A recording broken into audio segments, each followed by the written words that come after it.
After 2 years, it's finally happening because I was supposed to graduate last 2020, but of course you know what happened.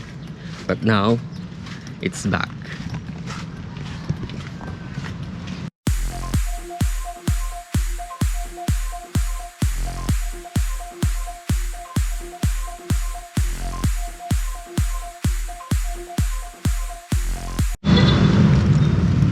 Actually today it's just be a rehearsal for the graduation, because the graduation is still tomorrow and I'm very late because the rehearsal is at 7 AM and I still have to go to the school.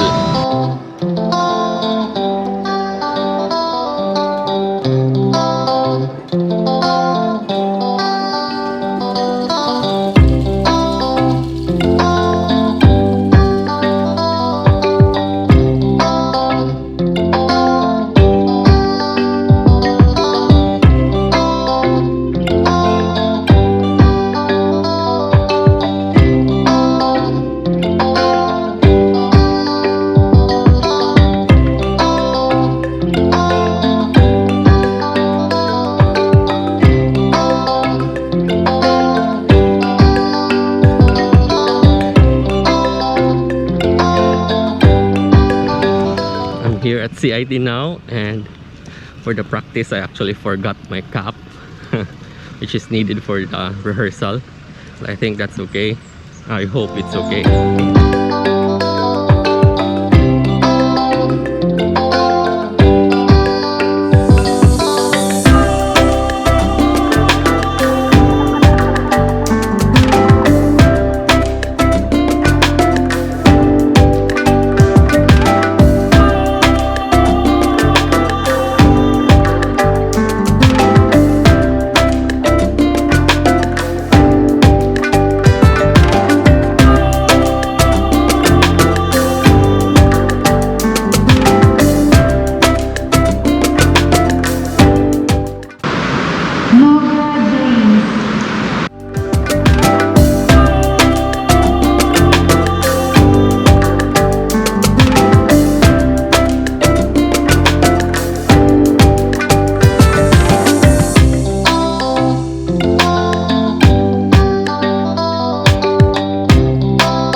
This is done, so I'm just going to get a gate pass because I'm planning to let my sister drive to me tomorrow here, so I need a gate pass for our vehicle.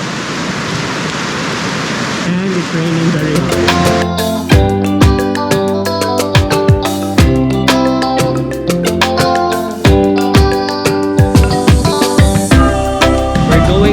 Photo studio to get our framed photo or framed graduation photos, because in 2020 we had a photo shoot and I'm excited to get that framed photo.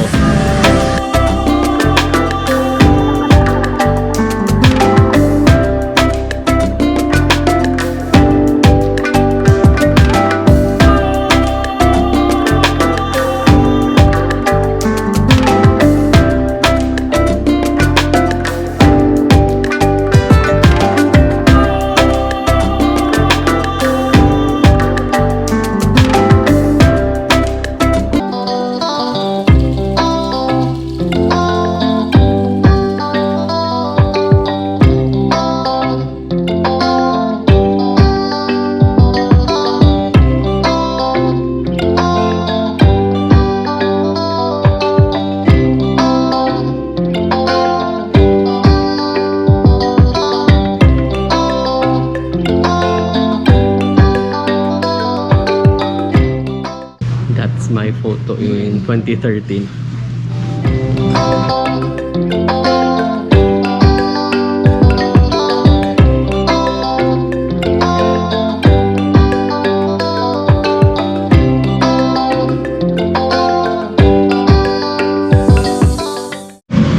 They couldn't find my photo in there. Ay, yala.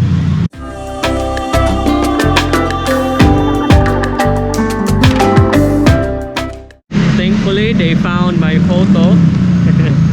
And I'll go home now.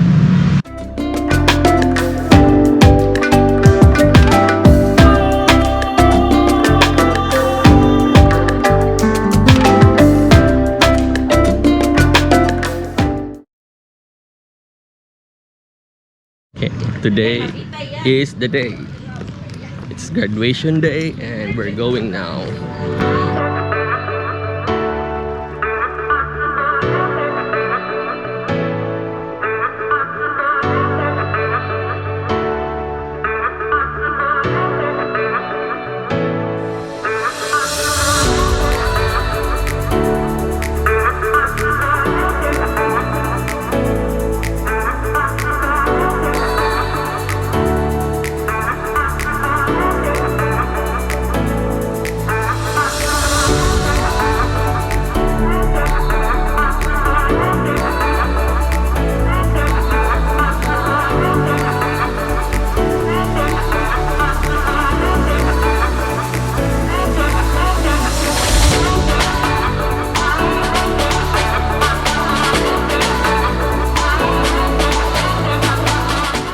We're about to start now, and thankfully it's not that hot anymore because it's cloudy today.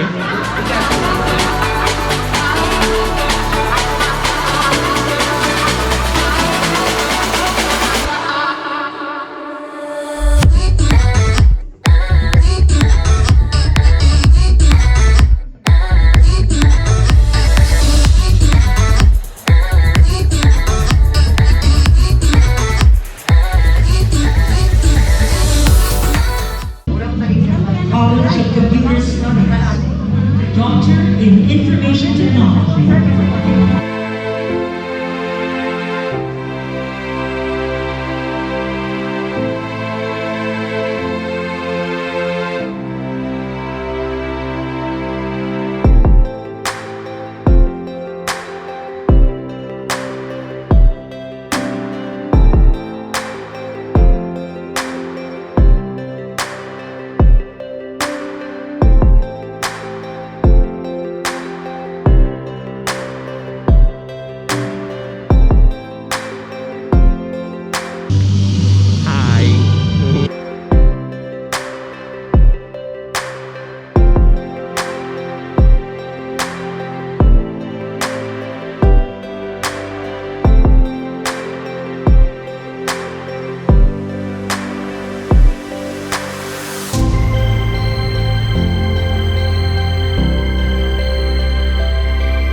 It's done.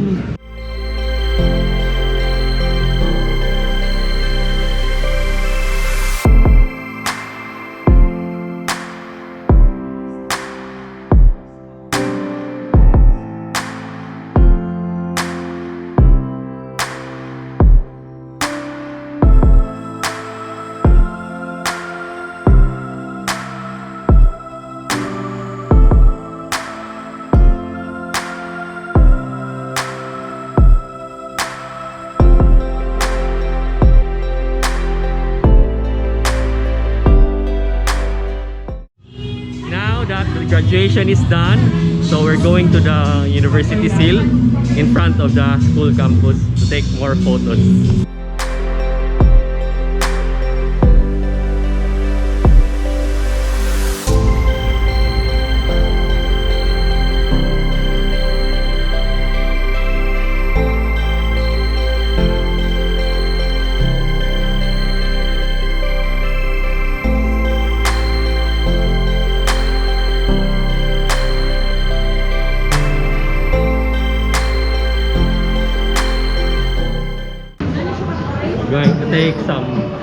going to take more photos here.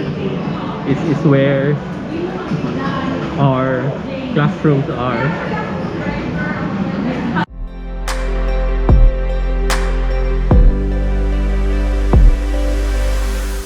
So that's it.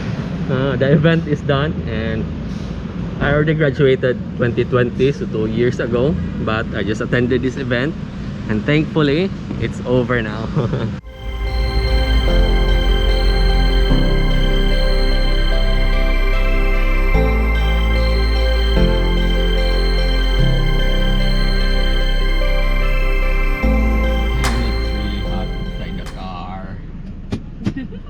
What the? And this is made of velvet. It doesn't really help.